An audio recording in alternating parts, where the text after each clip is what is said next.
one is sometimes because I help run the operations of the business. Like I tend to be the filter sometimes between our business and the outside world. And there are some folks that I've noticed desire to split us apart. So there's been a desire for me to start politicking or advice, or, there's like the fear, or just take care of yourself. Fuck those other two, if I'm going to be honest, right? That's the memo sometimes. And so one thing that's really, really important is that for me, the mission of Three Peak is the most important. And to fulfill that, the three of us need to be unified at all times.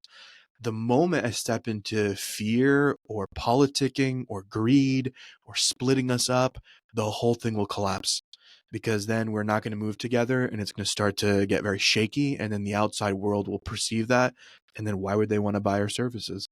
So that's one thing that if there are people out there that either thinking about starting a company or have started a company, be very careful about outside influences that might, in theory, be wanting the best for you as an individual, but not see the bigger picture that what's actually good for you as an individual is what's good for your company as a whole. They might forget that and actually just try to maneuver you or give you advice to go in a very short-sighted, individualistic path, which I think will destroy your company. So you can choose that. God bless you, but it'll kill your company.